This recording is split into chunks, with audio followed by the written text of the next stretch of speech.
After Kamomedai's defense locked in and pinned down Karasuno's offense, we will now move on to chapter 346 of Haikyuu. And in this chapter, Karasuno begins searching for adjustments, trying to figure out how they can break through Kamomedai's defense. As the second set begins, both teams also change their rotations, both designed to exploit each other's weakest lineup. Each team has to decide one thing. What will you strengthen, and what are you willing to abandon? And without further ado, let's begin.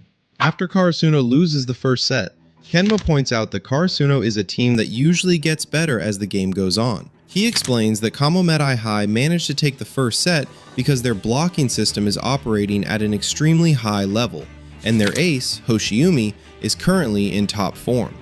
However, Kenma also notices something important. Karasuno still seems to be warming up. Their attacks are not as sharp yet, and their serves are not at the same level everyone has seen from them before. Because of that, Kenma hopes that Karasuno will stay aggressive until they find cracks in Kamomedai's defense. Meanwhile, Bokuto and Akashi arrive to watch Karasuno's match. Akashi comments that the first set of any match is always critical, but Bokuto does not look worried at all. Nearby, Yachi is clearly anxious, worrying that Karasuno might lose. Then Bokuto suddenly appears behind her and tells her not to think that way. The teams switch courts. Under his breath, Tsukishima mutters that it looks like this will be another match that goes to a full 3 sets. Sugawara immediately asks him why he is already thinking about the third set and tells him to go out there and focus on winning the second set first. Tsukishima quickly replies that he did not mean it like that, but before he can stop him, Sugawara says the words Tsukishima feared hearing. Sugawara jokes that Tsukishima sounds just like Hinata. Tsukishima looks mockingly depressed after hearing that. Hinata reacts immediately and says that was rude. On Kamomedai's side, Suwa compliments Hakuba for his block at the end of the first set. Nozawa jumps in and teases Hakuba, saying he made a funny squawk when he got baited by Hinata's decoy. Hirugami adds that Hirata's sliding jump surprised him as well, and that he almost fell for it too. Hoshiumi agrees, saying he did not expect that move either. Back on Karasuno's bench, Kinoshita and Yamaguchi comment on how scary Hakuba is. They say that he only needs a small hop to get his hands incredibly high above the net. Coach Ukai stops them and tells them to stop inventing vague reasons to scare themselves. Hinata agrees and tells Yamaguchi that if they had slid that last hit just a little more, it might have scored. Yamaguchi immediately tells him not to start talking about would have or should have. Kageyama then explains what Hinata actually meant. Attacking from the same slot is too risky. Because the decoy and the attacker were in the same lane, Hakuba's height allowed him to jump twice and still recover in time to block the attack. Daichi Sawamura adds that they need to pay attention not just to speed, but also to width in their attacks. Coach Ukai says that last block was like a splash of cold water, but once they figure out why their offense failed, it will stop being scary. Kamomedai's blocking is extremely strong.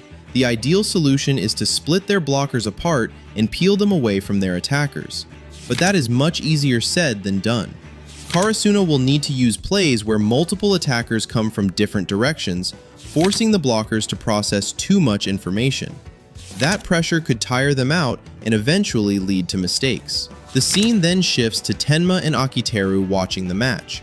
Tenma says it was generous of people to say that Hoshiumi's playstyle reminds them of how Tenma used to play, because in reality, Hoshiumi is much better than he ever was.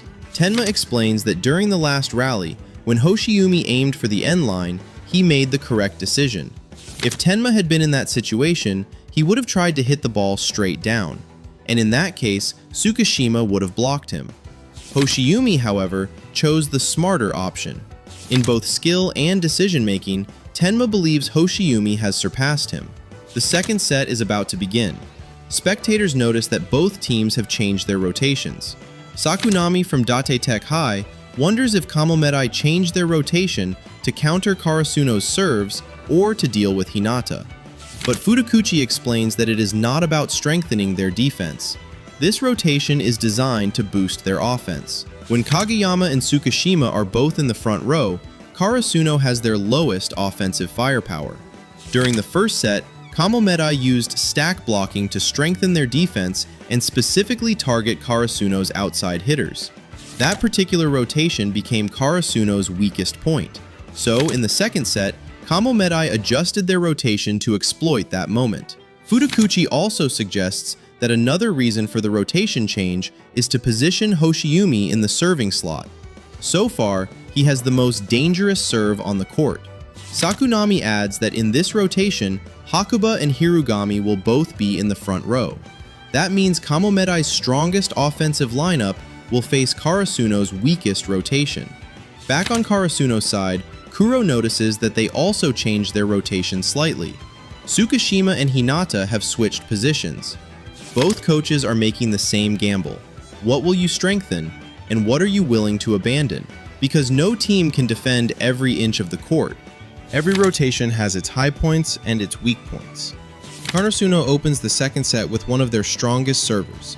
Kageyama fires the serve. Hoshiumi manages to receive it, but the ball went long. As both teams reveal their new rotations, Futokuchi realizes what Karasuno has decided to do.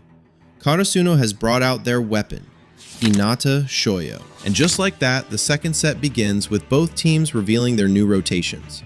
Karasuno has brought out their biggest weapon, but Kamomedai is ready with their strongest lineup. So the question now is simple. Can Karasuno break through Kamomedai's wall, or will they get shut down again? If you enjoyed this breakdown of Haikyuu, make sure to like, subscribe, and stick around, because the next chapter is where the real battle begins.